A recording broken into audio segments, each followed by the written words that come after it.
సూర్య 44వ చిత్రానికి పేరు ఖరారు చేశారు. హీరోగా నటిస్తూ సూర్య నిర్మిస్తున్న ఈ సినిమాలో పూజా హెగ్డే హీరోయిన్, కార్తీక్ సుబ్బరాజు దర్శకుడు. ఈ చిత్రానికి రెట్రో అనే పేరు పెట్టారు. పేరుకు తగ్గట్టుగానే క్రిస్మస్ కానుకగా రిలీజ్ చేసిన టీజర్ కూడా రెట్రో మోడ్లోనే ఉంది. పరమ కిరాతకుడైన ఓ యువకుడు ప్రేమ కోసం గొడవలన్నింటికీ ఫుల్ స్టాప్ పెట్టేశానని చెప్పడమే ఈ టీజర్లోని సారాంశం. స్వచ్ఛమైన ప్రేమ కోసం గతాన్ని విడిచి బతుకుతానని మాట ఇచ్చిన కథానాయకుడు దాన్ని నిలబెట్టుకున్నాడా లేదనేది సిల్వర్ స్క్రీన్ మీద చూడాలి. ఇందులో సీనియర్ ఆర్టిస్టులు చాలా మంది కీలక పాత్రలు చేశారని ఈ టీజర్ చూస్తుంటే అర్థమవుతోంది. సంతోష్ నారాయణన్ సంగీతం అందించిన రెట్రో మూవీ వచ్చే సమ్మర్ స్పెషల్ గా జనం ముందుకు రానుంది.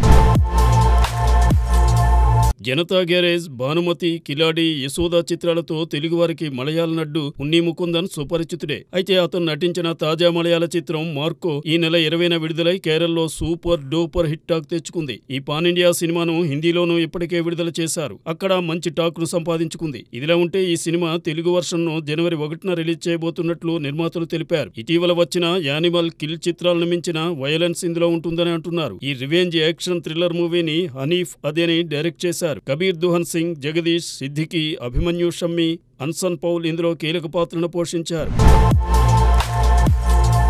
యువ కథానాయకుడు సుహాస్ నటిస్తున్న తాజా చిత్రం ఓ భామ అయ్యో రామ. తమిళ చిత్రం జోతో హీరోయిన్ గా పరిచితమైన మాలవిక మనోజ్ ఈ మూవీతో టాలీవుడ్ ఎంట్రీ ఇస్తోంది. హరీష్ నల్లా, ప్రదీప్ తల్లపురెడ్డి నిర్మిస్తున్న ఈ చిత్రానికి రామ్ గోదాల దర్శకుడు. క్రిస్మస్ కానుకగా ఈ మూవీ నుండి గ్లిమ్స్ రిలీజ్ చేశారు. ప్రేమలో పడే కుర్రాళ్ల పాటలు ఎలా ఉంటాయో తెలిపే విధంగా ఈ టీజర్ సాగింది. రథన్ సంగీతం అందిస్తున్న ఈ సినిమాకు సంబంధించిన మరిన్ని వివరాలు త్వరలో తెలియనున్నాయి. ఇందులో నువ్వు నేను ఫేమ్ అనితా హస్సానందిని కీలక పాత్రను పోషిస్తోంది.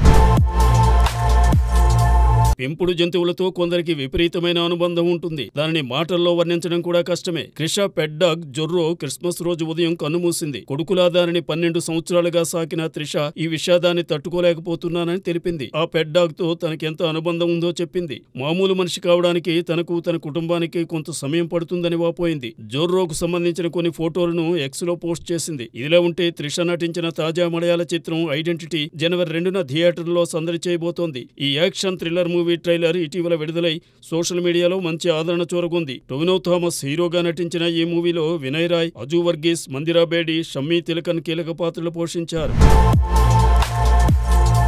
రామ్ కిరణ్, మేఘా ఆకాష్ జంటగా నటిస్తున్న సినిమా సకుటుంబానా. ఉదయ్ శర్మ దర్శకత్వంలో హెచ్ మహదేవగౌడ, హెచ్ నాగరత్న దీన్ని నిర్మించారు. గత ఏడాది సెప్టెంబర్లో ప్రారంభమైన ఈ సినిమా ఇప్పుడు విడుదలకు రెడీ అయింది. ఈ మూవీలోని అదిదాసారు అనే గీతాన్ని అనంత శ్రీరామ్ రాయ్ గా మణిశర్మ సంగీతాన్ని సమకూర్చారు. దీనికి భాను మాస్టర్ నృత్యరీతులు సమకూర్చారు. ఈ పాటను ప్రముఖ నిర్మాత ఎఫ్డీసీ చైర్మన్ దిల్ రాజు ఆవిష్కరించారు. క్లీన్ ఫ్యామిలీ ఎంటర్టైనర్ గా రూపుదిద్దుకున్న ఈ సినిమా తప్పకుండా ప్రేక్షకాదరణ పొందుతుందనే ఆశాభావాన్ని నిర్మాతలు వ్యక్తం చేశారు.